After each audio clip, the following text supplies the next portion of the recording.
name is Nicole. I'm a producer for the Remembering Them podcast. The podcast is a platform for people to share stories and memories of their loved ones who have passed away. The podcast was created in memory of Dad, Bob Cecil. May he rest in peace. Your host, Mark, Ryan, and Luke acknowledge the rich history and importance of storytelling within the indigenous culture. My name is Jorgi Skeen, and I would like to acknowledge the traditional owners of the land in which we meet here today. Today we're meeting in Meanjin, and those traditional owners are the Yagara and Turrbal people. And I'd also like to pay my respects to their elders, past, present and emerging, and acknowledge my people, the Gubbi Gubbi people, and extend that acknowledgement to all Aboriginal and Torres Strait Islander people listening in today.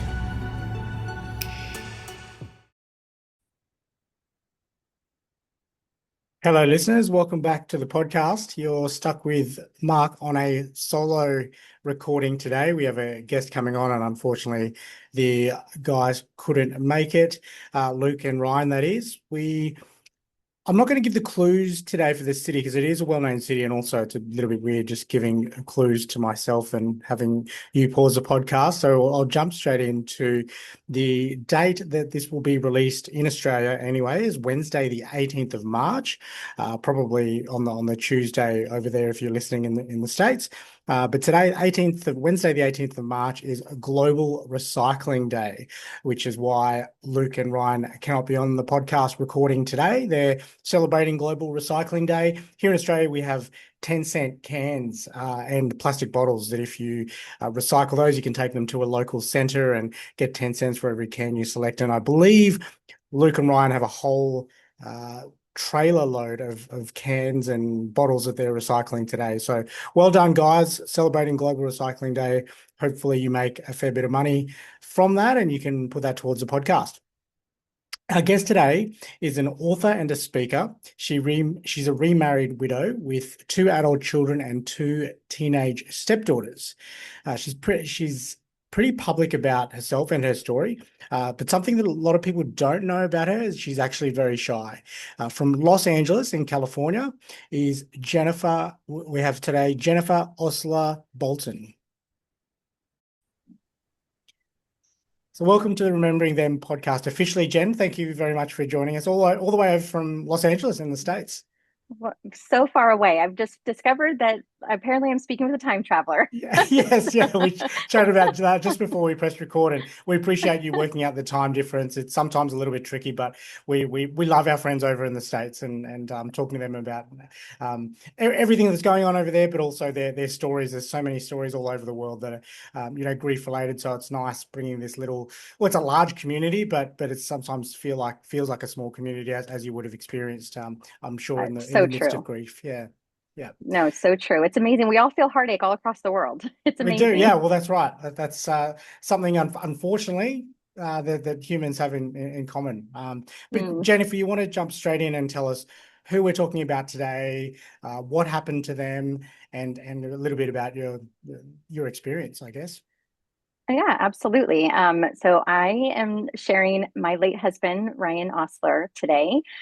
This year will be 10 years since he was killed in an accident. He was a firefighter here in California. And, especially here in California, we have wildfires every single summer. And he was always away at them. He was the yes guy. He would say yes and go. And on September 21st, 2016, he was 2 hours north from home at a wildfire, and he was a passenger in a water tender. And the water tender is a 2-person truck that takes water to the front lines of fire or wherever water's not accessible.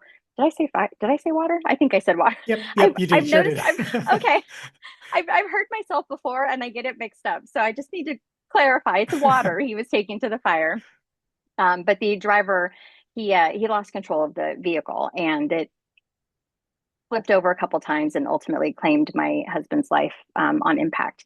So we had 2 children. Our kids were 11 and 12 years old. I was on my way to work. The kids were at school. And because he was away from home, the chief had to call me.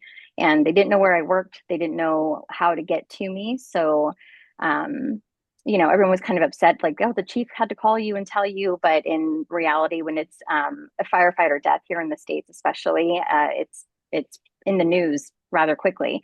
So the chief wanted to make sure that he could get to me before I heard about anything, or even an accident, even if Ryan's name wasn't released, that would, if I were to hear about, a firefighter being killed with our department, it just so much, he had so much worry to try and hurry up and get to me. So he had called me when I was on my way to work.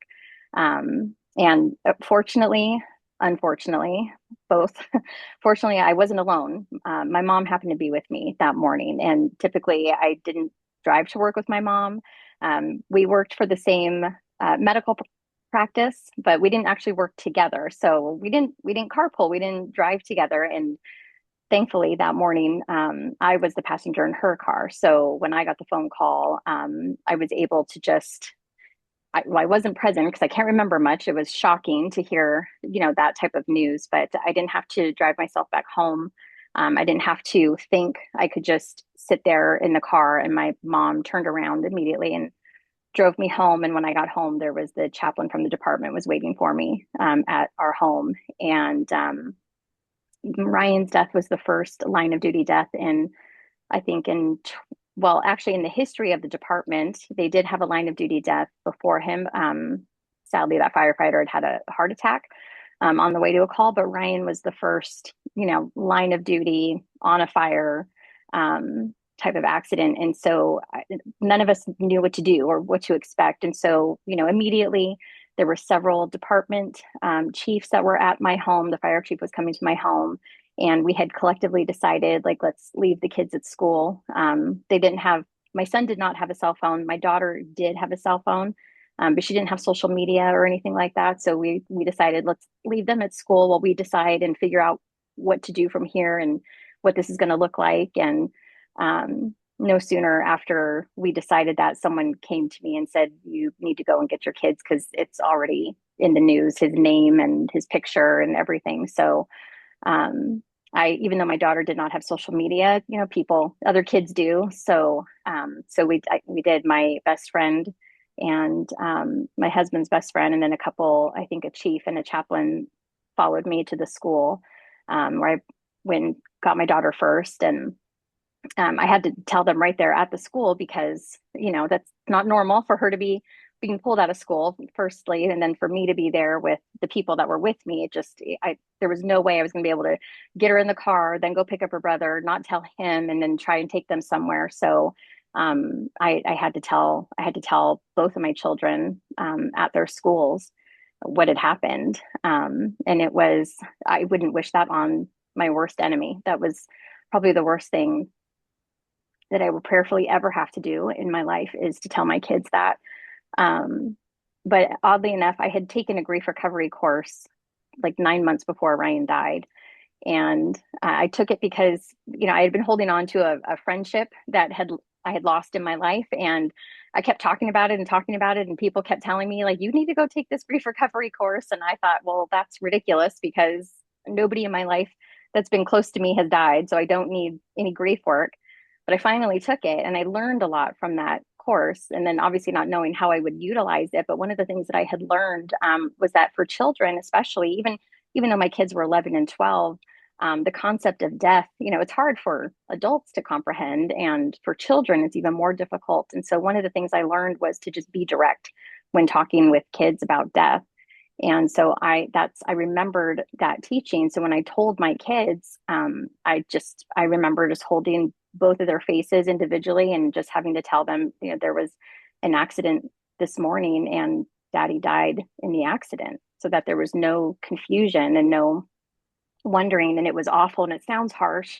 It sounds really harsh, but being able to just tell my kids that, and then it allowed us later to process and then talk and work through things, not even just that day, but weeks, months, and truthfully, even years later. So I think that like, I'm grateful that I had that teaching with me, so that I knew how to just be direct with my kids.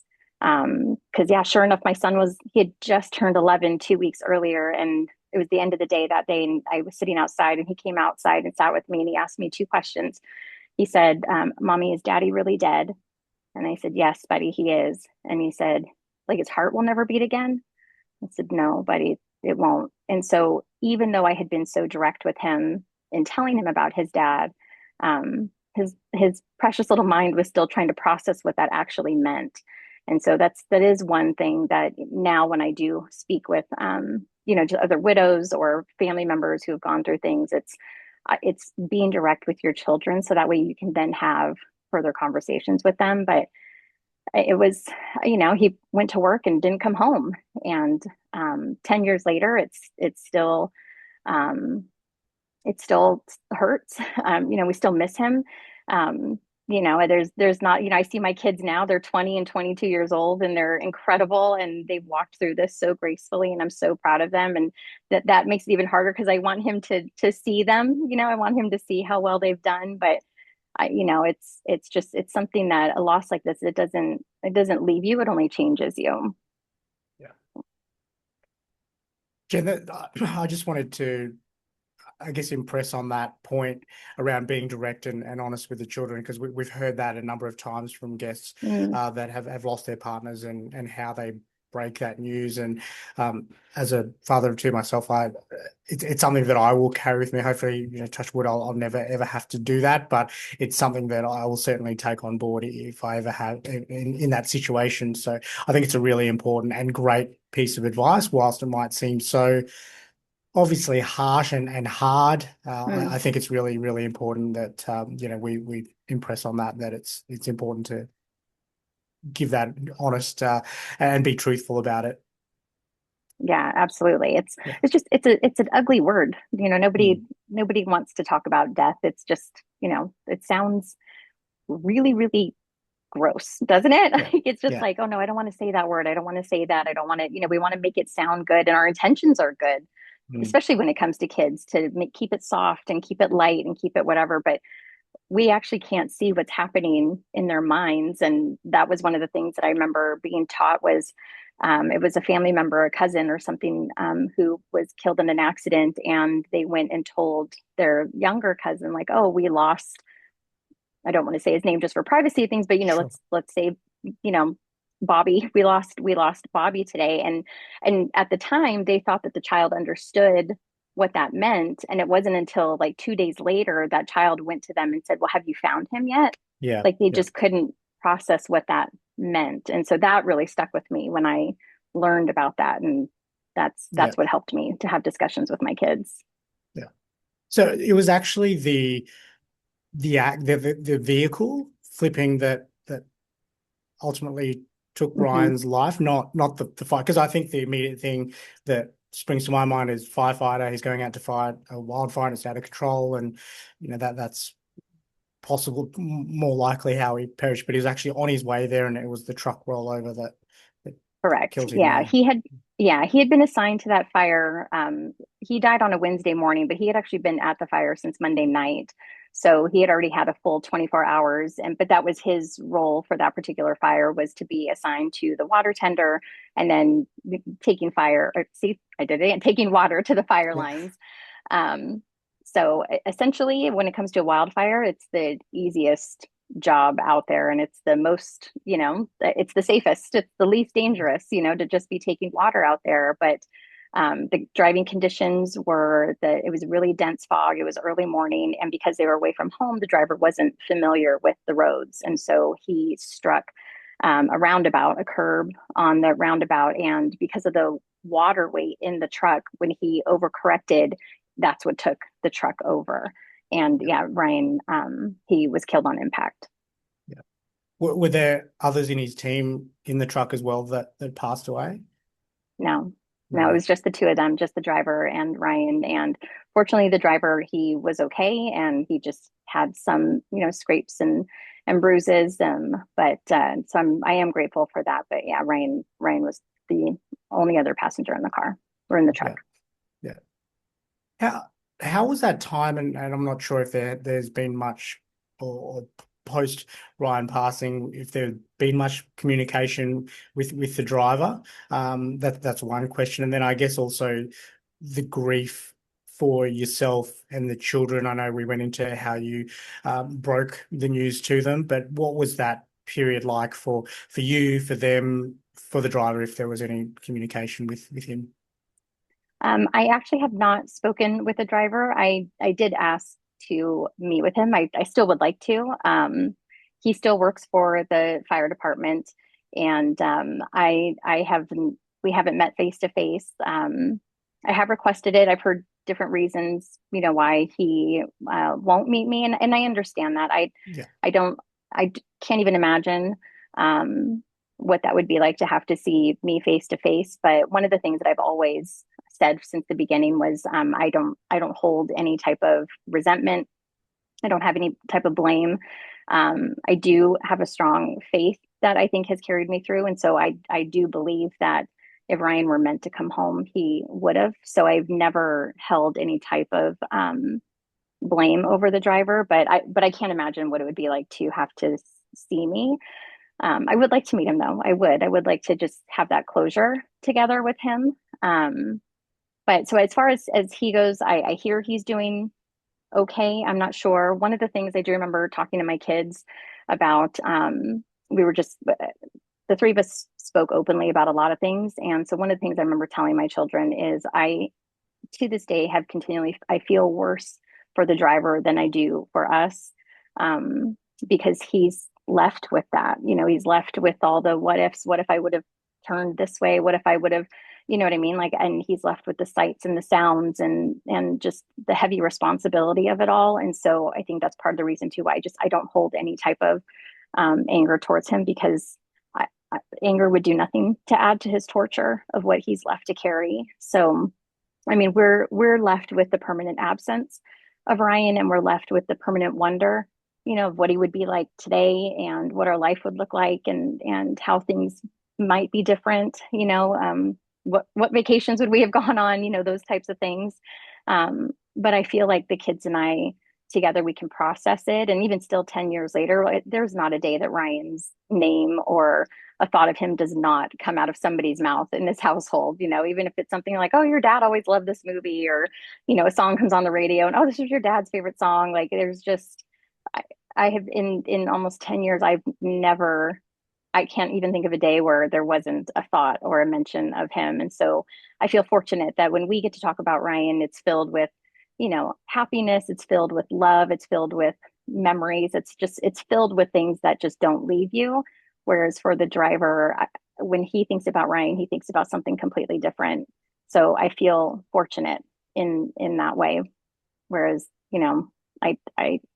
I can't imagine what he's left with for the rest of his life. And that does hurt me for him.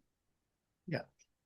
It's very, very, I don't know if it's the right word, but honorable of you. I'd like to think that I would feel the same. And I think most, hopefully, human beings would have the same sort of attitude. So if by any miracle chance that he's listening to this, or someone that he knows is listening to this, please, Jen's open to Yes. talking to you. It'd Yes, be, very I think much. it'd be amazing to have that, not real closure, but that experience, I think, to just get it all out and to meet. But aside from that, Jen, how would you describe Ryan as a person, and also physically? You've got this story in my mind about what a strapping, strong firefighter looks like. But how would you describe him in the physical and also in general as a person? He was exactly that. He was a Okay. handsome, strapping young man. Yeah. He was. We had been together since we were 15 and 16 years old. So I Wow. got to see him, from this shy teenage kid, and become a 38-year-old, grown man, father of two. And I mean, of course, because I was just, madly in love with him. I just thought he was so handsome, from the time he was 16 up to, I was like, oh, he's going to be handsome forever, But he was, blonde hair, blue eyed, your typical American firefighter. If you can think it, that's what Okay. he looked like physically.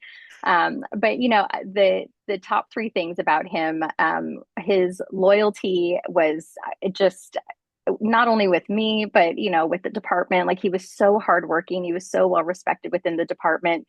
And you think of these firefighters and they're tough guys, and they've got a rough exterior, but he was the most tender-hearted and so sensitive, and he was just soft. Like he was just such a softie. He was a sucker for babies.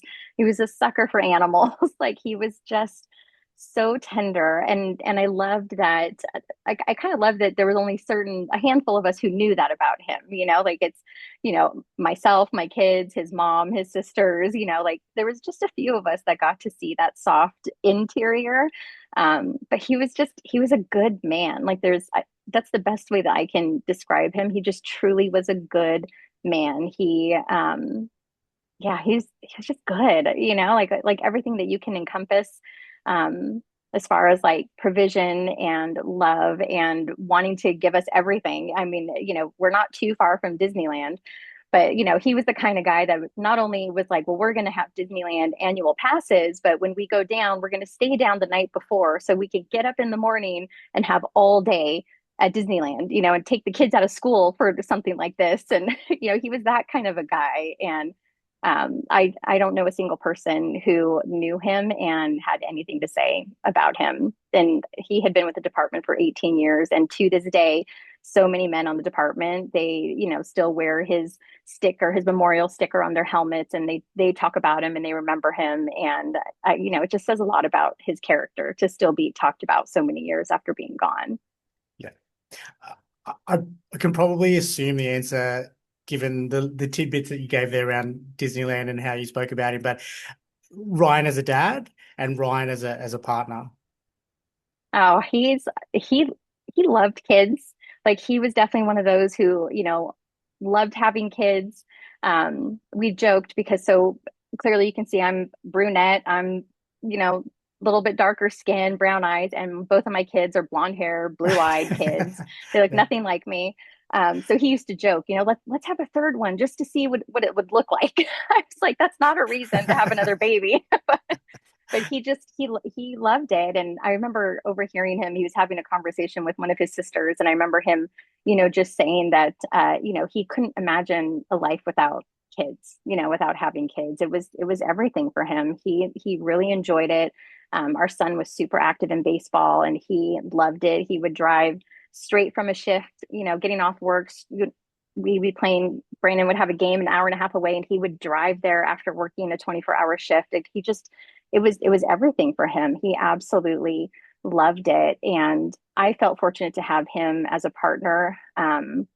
We were married for 16 years, together for almost 22 years. And I mean, if you can think of anything a marriage goes through, we went through it. We went through separation, we went through miscarriage, we went through financial hardship. We went through all of it, that several couples all around the world, several millions of couples have experienced. We were no different than any other couple, but I never questioned his loyalty or his love to me. Like he was so good at just letting me know that there was never going to be anybody else, that we were going to get through whatever we needed to get through. He loved me well. And to this day, that's something that I still, when I think about him and I talk about him, that's one of the things that I always say is he loved us very, very well. And I feel fortunate because that love is now, it's amplified into everything that I do. He's part of it because of his love for me, I'm able to love people better. He was great. He was a really, really good man. Jen, favorites. So a few favorites questions. You mentioned earlier briefly, the music and the food or something that might come up, or a movie. What are some of Ryan's favorites? And then also after that, what is one of? I'm sure you've got 20 plus years of experience with him, but what's some of your favorite memories of Ryan? This is a paid partnership with BetterHelp. Hey Luke and Ryan. Life gets heavy sometimes, especially when grief hits. For me, that weight often shows up as anxiety. Yeah, it's not always one big thing. Sometimes it's just life piling up, work, relationships, trying to hold it all together. Suddenly, I'm anxious and don't know why. Totally. I used to think anxiety meant panic attacks, but for me, it's more like overthinking every choice or feeling like I'm never doing enough. And it can even hit on good days. Out of nowhere, I'm spiraling over things that haven't even happened yet. It's easy to feel alone in it, but you're not. That's why we're talking about our paid partner, BetterHelp. BetterHelp connects you with credentialed therapists who can help manage anxiety and more. Most people go to BetterHelp for anxiety, and 69% feel better after just 6 weeks. Getting started is simple. Fill out a quick questionnaire and get matched with a therapist. If it's not a fit, you can switch at any time. Their support team is super responsive, and with over 7,000 reviews and a 4.3 Trustpilot rating, it's a platform you can count on. So let BetterHelp help manage your anxiety so it doesn't manage you. Click the link below or go to betterhelp.com/rememberingthem for 10% off your first month. Oh goodness. Let's see. Well, Ryan, first of all, anything classic rock, I can't not think of Ryan. I mean, now we're in the age and stage where classic rock is, like things that I was listening to in high school. And I'm talking real classic rock, like Pink Floyd, Led Zeppelin, Cool. AC/DC. Like that's Awesome. anytime I hear anything in that genre, like that immediately I can see Ryan. I'm like, oh, and that's what we do, right? Oh, Dad loved this song. This is Dad's favorite song. Anything like that. He was a quiet man, so I don't have any. Oh, he gave us great nuggets of advice, or he gave us. We all say this phrase because of him. He wasn't that guy, but classic rock. The second something hits the radio, I mean, all of us are just like, oh, there he is. There he is. There's That's Ryan. So cool. Yeah. He loved music. In fact, he loved AC/DC. And when they were touring here in the States, I think my son was 8 years old or somewhere around there. So my kid's like 8, 10 years old. And I remember Ryan telling me, he said, when those tickets come on sale, I just want you to just buy them. Just buy 4 tickets. We're taking the kids. And I thought, we're taking the kids to an AC/DC concert? And he was like, yep, I don't care what it costs. We're taking them. So my son's first concert ever was an AC/DC concert. And they played in Dodger Stadium at the time, like thousands of people were there. And I'm pretty sure we were the only 2 that had young children there. But our kids knew all the music. They knew all the songs, because that's what they grew up listening to. So things like that, like that's him. That was what he wanted. He wanted them to experience things like that. And I just remember thinking like, oh my gosh, this is so embarrassing. Like people are going to think that we're terrible parents, but they loved it. And it's a memory that my kids loved, about that. Dad was the fun one. Dad was definitely the fun one. So I have a lot of fun memories like that with him and the kids. But I would say for me, probably my favorite memory with him, because it was so intimate and it's just a memory between the 2 of us. We had been separated for a while, and when we were reconciling and working things out, I had pulled out my wedding ring because I hadn't been wearing it. And I put it on and I sent him a picture when he was at work. And I said, oh, look what I put on today. And he sent me back a picture. He sent me back a picture and he was wearing his wedding ring. And he said, well, look what I never took off. And I was like, okay, you win. Like, all right, then you win. Way to trump me. Yeah. Yeah.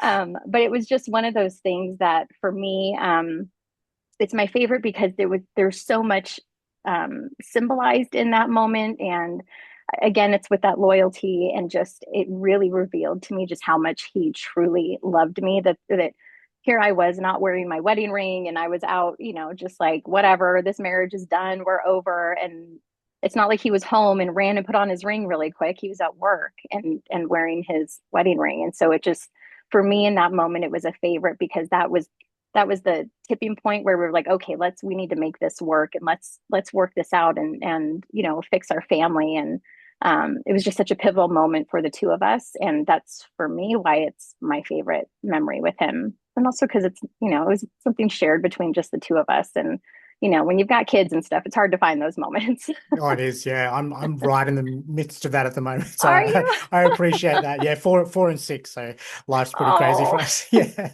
Thank you for sharing that. Beautiful, such a personal moment. Really appreciate that. That's just amazing. And I'm not surprised why that's your favorite. And I really think that Ryan would be smiling down thinking about the fact that you're on an Aussie podcast talking about an Aussie band. Now I have to ask, did he refer to them as Akadaka? Or was No, it AC? no, That's an Aussie did thing. say, Yeah. He would say, because he knew that Okay. that's how they were, but he just referred to them as ACDC. But I only know that they were referred as Akadaka. Is that right? Akadaka. It's a real Aussie Akadaka. Akadaka. Yeah. Yeah. Well, but see, I only knew of that because he did teach me Okay, so, that, but that is not so how good. he. That's amazing. That's amazing. I'm so happy to hear about that.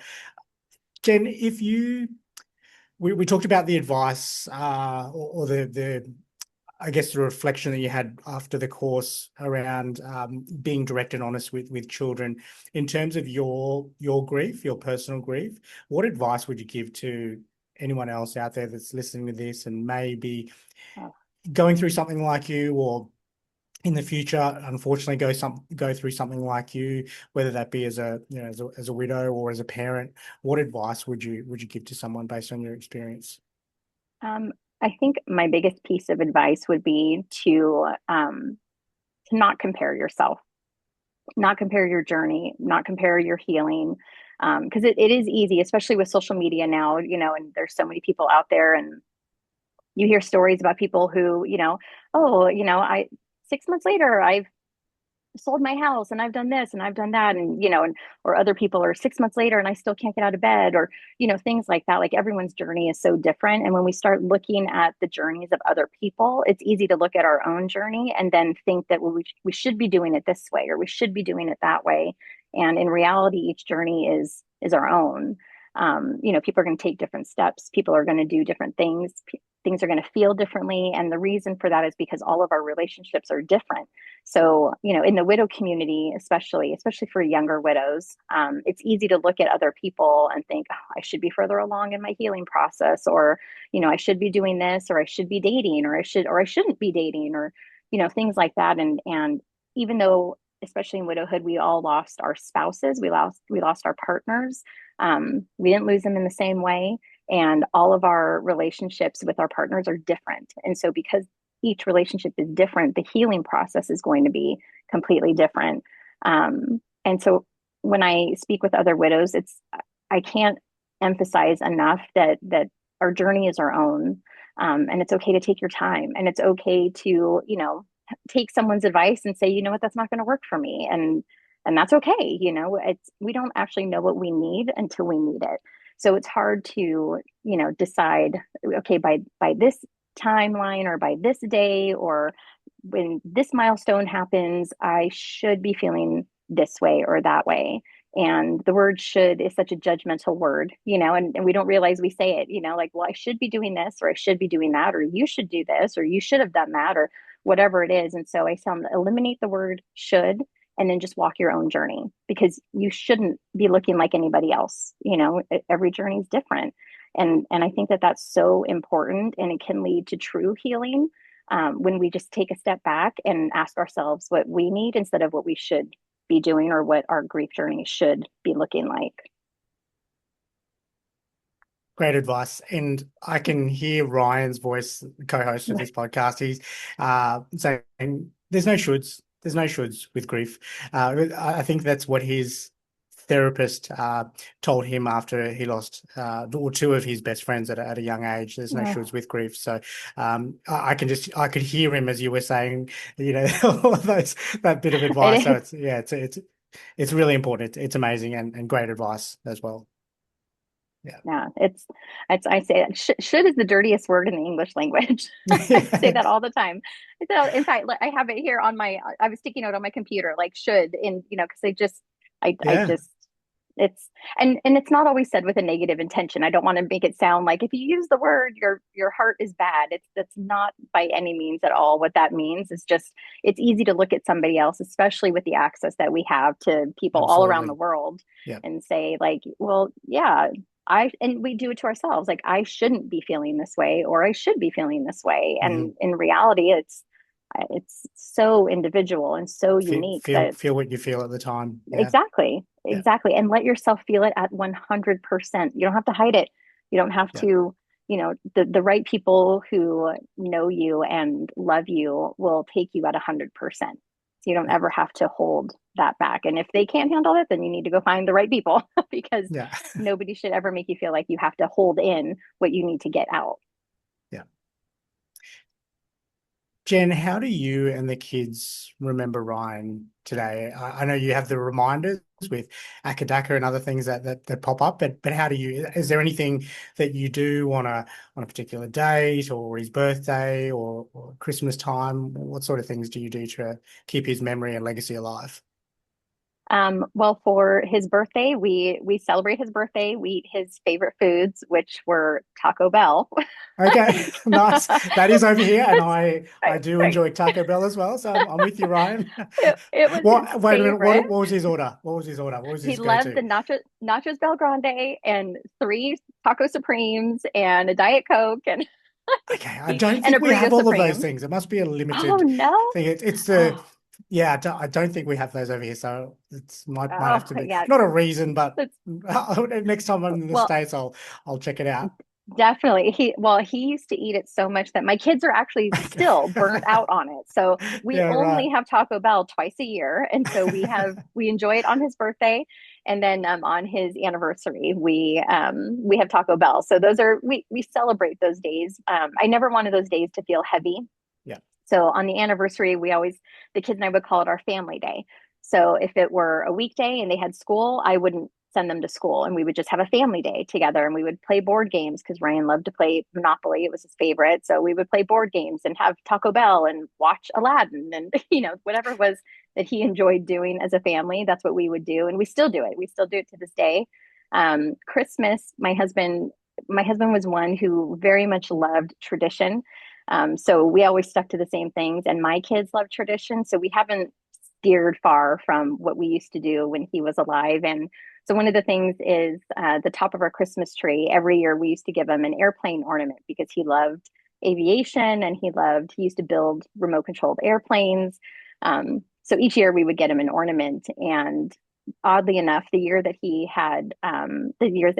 died, he had gone and bought himself his own ornament earlier that year, which he died in September. But earlier in the year, one of the stores was having, a clearance sale on Christmas ornaments. And so he bought himself an airplane one and he was like, I'll save this and put this one on the tree this year in 2016. Well, that's the year that he died. So that first Christmas without him, we had a new airplane to put on the top of the tree for him. That was the last plane. We didn't buy any more after that. But every year, the top of the tree is just for his airplanes. So there's things that we still do. Obviously, there's pictures of him here in the house, and we have his stuff and things like that. But those three things, the Christmas tree and the birthday and his anniversary, we celebrate him in those, and those are his days, and we just spend the day focusing on his memory. So it's become a happy day for us now. Yeah, that's really good to hear. I think we have that quite a bit, I think, from people that have experienced grief, that they try and turn those things into a happy, memorable day where you can, reflect on, the happy times and their happy memories that you had with them and things they used to say or do and laugh. And so I think it's really important. And it's great to hear that you guys are doing that. You mentioned with work, they're still wearing memorial stickers. Do they have an annual event or something that they remember him by? The Remembering Them podcast is supported by my legacy message. How do you want to be remembered? My legacy message provides a service that delivers a personalized keepsake video to your loved ones, often as a surprise after you pass. My legacy message: be remembered. They well, I mean, they share about him on the anniversary on social media and that type thing. But all of our trucks, I say I don't work there, but all of their trucks, they have memorial stickers that were made to represent Ryan. All of those are on every single piece of apparatus within the department. And then in November every year, they have a memorial for the county, and so his name is on that memorial. And so they read all the names that are on that memorial. So he's honored every year. His name is said publicly every year, but even throughout the department, you can't step into a fire truck without seeing his name on it. So it's really special, and I can't ever express how grateful I am to see that that he's being remembered, because I think for all of us with any type of loss, not necessarily a spouse or anything, but anybody that we've loved and lost, our biggest fear is that they'll be forgotten. And, so to know that that's, not going to happen, I can't say enough about how grateful I am for that. Yeah. That's wonderful to hear from our end too, because I don't know that we've touched on it before, but that particular thought that they will be forgotten. I'm sure guests have. That's probably not fair. I'm sure guests have said that previously, but it is wonderful to hear with Ryan that he's got work and yourselves with those different anniversaries, and also selfishly he's also on the internet here with our recording, so that he'll have that as well forever Yes. to play back. Yes. Jen, what lessons have you, maybe the kids as well, but what have you learned from this whole from losing Ryan? Um, Gosh, I mean, so many, there's so many things to be learned from loss, but I would say specifically from Ryan, I always say there's two things. Um, Ryan himself taught me to say yes. He was the dad who, like I said, oh, we're not just going to Disneyland. We are going the night before and having a whole day. And, I'm calculating the cost of the hotel and like, oh my gosh, and the kids keep missing school. And he was the dad who was, 8 o'clock on a Friday night decides, let's go bowling right now and it's like, oh my gosh, but it's late and the kids or he was the Yeah. one who was, You're exactly. I Blair. can sympathize with that. Yeah. Oh my, Yeah. sorry, I should say my wife can sympathize with that because I'm the dad that goes, yeah, let's go do this, and she's like, well, what about Yeah, dinner and bedtimes and routines and exactly. Exactly. And yeah, he was the dad too. Like, let's sit outside by the fire pit. I'm going to blare my music for all the neighbors to hear. And I'm sitting there like, turn it down. Kids need to go to bed, yeah, that. So he taught me how to say yes, just say yes, just do those things. Um, so he taught me that, but his life taught me to enjoy the yes. Like, don't just say the yes, but enjoy the yes, like, because we did all those things. We went to Disneyland, we went bowling, we did that, but I had an attitude the whole time because, mm, I'm watching the clock, I'm, counting the money, I'm, like, I'm not enjoying it. So I said yes, but I wasn't enjoying it. And so the loss taught me to enjoy the yes, like, what's, so the kids go to bed an hour later than they normally do. I mean, what's that going to cost them? Nothing. But you know what my kids remember? Going to the bowling alley when it was neon nights and, mm, bowling until 10 o'clock at night on a school night, you know, they remember that. And they remember dad's music playing in the backyard and they remember the trips to Disneyland. And, my memory of that is that I had an attitude the whole time because, that's not what I thought we should be doing. So he taught me to say yes, but loss taught me to enjoy the yes. And so that is something that I still have to work on it. I'm still working with that. But it's definitely easier for me to just enjoy the yes because I know that at any given moment, it could just not even be existent anymore. And so I'm grateful that that his life and his loss, my loss, that it together, it's still teaching me something. He's still in my ear. He's still teaching me, like, just relax, Jen. Just yeah. enjoy it. Enjoy the yes. I love that. I love that. And you're right. Everyone has those moments where they're begrudging it because of whatever, lack of sleep, lack of, financial pressures, whatever it may be. But it's often I have to remind myself too that we get to do this. We get to, Mm, go to the park, even though I've said yes, and I've got a million other things on, and whatever it might be that we get to do those things. So I'm really glad. Obviously not happy that it took Ryan, passing away to really ram that home, but it's wonderful that you can take that lesson from his life. I think that's yeah. beautiful, and it's also a lesson that we can all take. I think in life in general. You mentioned there just hearing Ryan in your ear, and it leads me to our final question for the main part of the podcast, which is typically our hardest question. So be kind to yourself with this question. Coming up to 10 years, if Ryan was in front of you today, what would you say to him? Oh my goodness. Well, I was definitely not prepared for that. Okay. Already feel myself getting emotional. Um, oh, oh my goodness. Um, I think my biggest thing that I've continually said is that I wish he could have known this version of me. Um, because I feel like he deserved my presence so much more than he received. And I know we were in a busy time of life with kids and all that kind of stuff, and it's hard. And that's not to put pressure on anybody who's listening now that you've got to make sure you're present and do all the things. It's hard. It's hard. But there's so much about who I've become as a result of his loss that he did not get to experience the growth that that his death produced in me. And I wish he could. I wish he could experience me now. The woman I've become, the mom I've become, just the person that I've become, because it's all a result of him.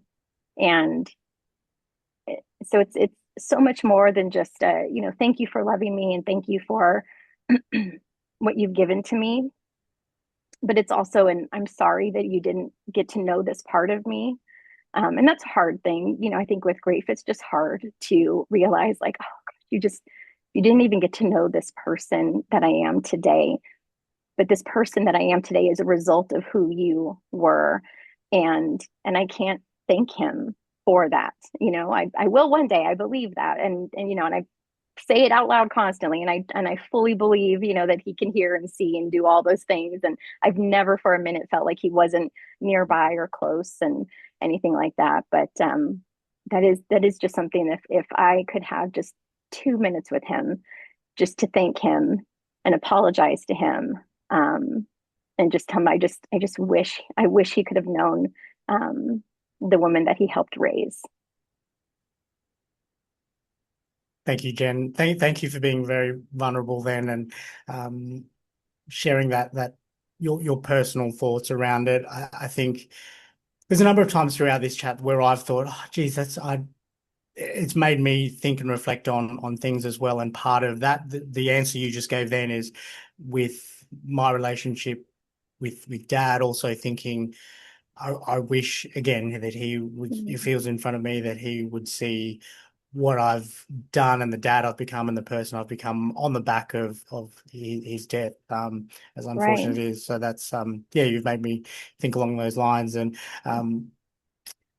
thank you so much for giving up your time today. We're so grateful. And I can't speak on any authority to this, having never met Ryan, but just the way that you've described him and spoken about him, I'd be fairly confident in saying that he'd be very proud of the person you've become, and super, just super proud and super loving of how how you're carrying yourself and how you're remembering him. And I'm sure, again, we didn't speak about the kids too much, but I'm sure the adults that they've become, he'd be super proud and super happy. So again, I can't Thank speak on any you. authority, but just based on the conversations we've had, I get that feeling. Thank you, Well, Jen, thank so much you. for giving up your time and joining us on the podcast. I've loved hearing about Ryan, and I'm sure you certainly have helped anyone else out there that is going through something, just to, even the little things, be grateful and remember those moments and be happy in those moments. So thank you so much. No, thank you. Thank you for allowing me to talk about him and share about him, and sharing this space with me. Thank you. Thanks, Jen. Well, that was Jen from Los Angeles, California, speaking about her late husband, Ryan, coming up 10 years. He does remind me of our very own Ryan a little bit, actually, as well. Not that Ryan, our Ryan, the co-host, is strapping by any means. But yeah, what an amazing guy Ryan sounded like. Father, partner. People will go through the ups and downs of any type of relationship, but certainly sounds like him and Jen had an amazing and long love together. We spoke to Jen in the Patreon chat afterwards about what life looks like now for her and Michael, and it really sounds like the Ryan, late husband Ryan, would be super proud and happy the life she'd built, and on the back of the life that they shared together. And I think that's an important note as well, that Jen's current partner, Michael, has, I guess, thankful, if that's the correct term, for everything that Ryan built with Jen, and he's living, benefiting, again, is probably a poor choice of terms, from their relationships and the lessons that Jen has learned from them together. So just a reminder, while we are talking about Patreon, that is an opportunity to jump on our Patreon, Remembering Them podcast on Patreon. We do have a lot of free content there that we release weekly as well, just some answers to questions that some guests leave us, some interesting persons episodes as well, and Dumb Ways to Die episodes are a little bit lighter hearted. And you can, if you're in a position to, support the podcast by having a paid subscription, which is I think $6 a month US, $9 a month Australian, approximately that, which gives you exclusive access to those chats that we have with our guests after we turn off the mics for the main part of the podcast. And Jen spoke about Ryan, how they met, their love, their blossoming teenage years, how they got together, I guess, and also some of the things that annoy him. So annoy her, he did to annoy her, I should say. So jump on the Patreon if you want to listen to that, and also it's just a way to support the podcast. And again, if you're in a position to, but there is also a lot of free content as well there that we release. So jump onto Patreon.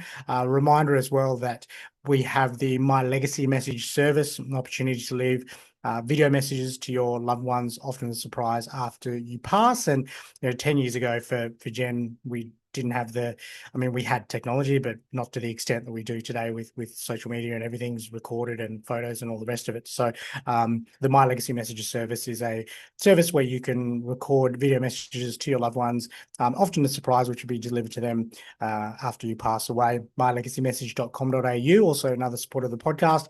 Another support of the podcast is BetterHelp, betterhelp.com/remembering them, for 10% off your first month subscription with BetterHelp, where you have access to a credentialed therapist to help you through grief or whatever else you're going through in life.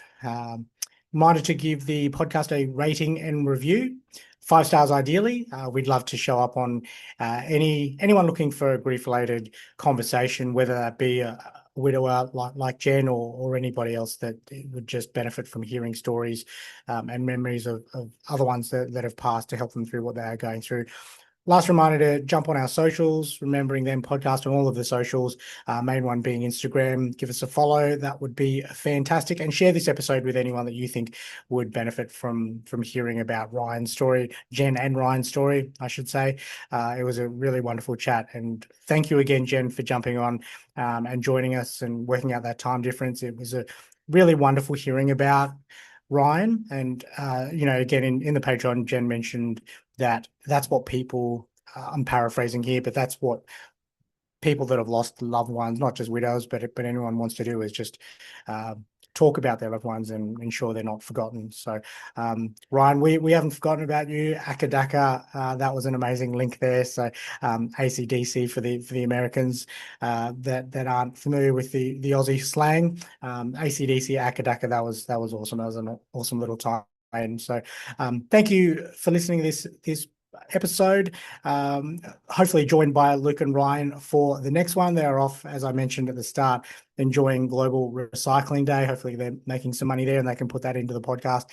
Thank you all for listening. Enjoy your day or night whenever you're listening to this, and looking forward to the next grief conversation. Love you. Bye. The Remembering Them podcast is created for entertainment purposes. Mark, Ryan, and Luke are not licensed mental health professionals. If you would like to discuss your mental well-being, several resources are available in Australia. Information about these services are available in the podcast notes. Please take the time to contact your loved one today and tell them how much you appreciate and love them.